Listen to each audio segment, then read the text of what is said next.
Race for the Cure was part of Lisa's life long before she needed it.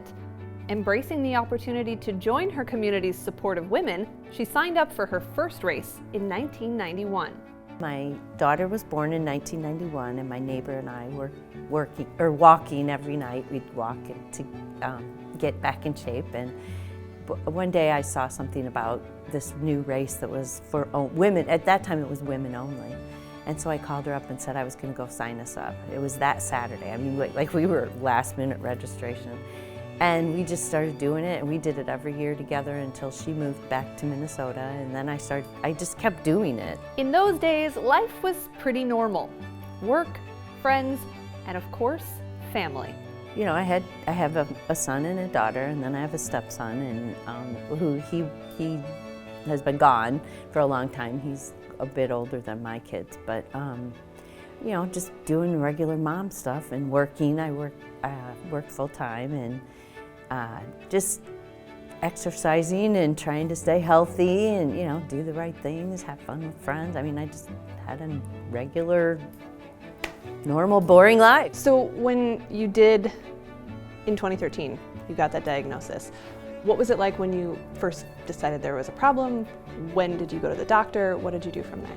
Okay, I found a lump, and at first I didn't think it was anything. And so, and in fact, my hand just kept going to the same spot and kept feeling it. And finally, I decided I better just go and get it checked out. And I kept thinking the doctor was going to tell me I was a hypochondriac. And then even when I went and she referred me to get an ultrasound, I kept thinking they're going to tell me they don't see anything, you know. But then when I found out it was cancer, it was just like, I learned something about myself because, and I've known this in the past, but it never really hit me.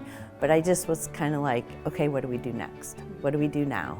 So I just approached it that way of what are the next steps that we take. I imagine the waiting is as hard as anything because, you know, if you're a bit practical, you think, okay, let's just get it done and move on with it and be done. But there's a lot of... You gotta wait because even coming out of surgery, I don't remember I didn't talk to the doctor about my son, and my husband did, and she said, oh, we got it all, you know, everything's good, we got all clear margin, you know, all the margins were clear.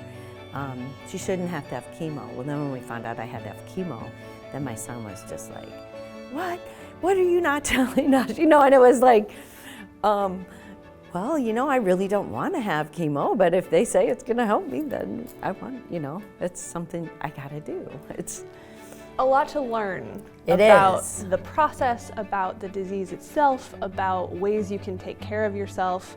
How surprising was it for you, for your family, for people around you to realize there's so much that you have to kind of gather your own information before you can make some of these decisions?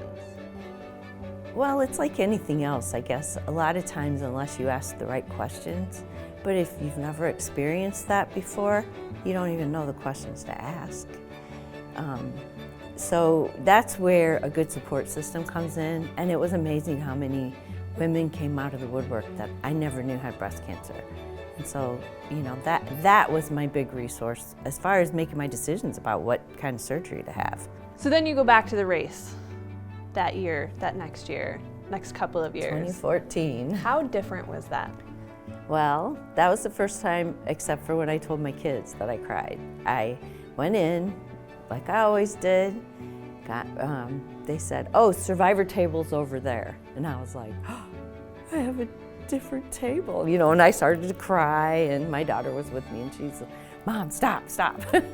But, so it really, that was very emotional, which I never anticipated that would be so emotional. But then you're in the picture. They do a picture of everybody. They have a breakfast, and you know, it's just you're part of this group that you were never part of before. With that experience behind her, Lisa's resolve grew to share her story and the information others dealing with a diagnosis desperately needed to hear. And then in 2017, she was confronted with that diagnosis once again.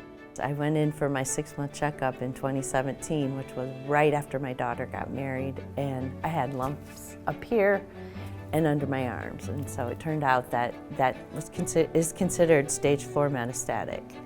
A PET scan showed that it was only in those places. I had a lot under my arm and up here. So I had 16 rounds of chemo, which the chemo knocked the tumors out, thank God. And a PET scan showed after the chemo was done that I was no evidence of disease. But then to follow that, to finish off those bad cells, I had 33 rounds of radiation. If you could tell other women one thing about your experience or about how they can prepare themselves for the unknown, whether it's cancer or something else, what would you tell other women about what all of this has meant and how the Race for the Cure organization can help them? I think one thing would be to accept help, because people want to put on a good front, and they want everybody to think they're really strong and they don't need help and everything, but let people help you, because it helps them by helping you, because so many people don't know what to do or what to say when somebody has cancer.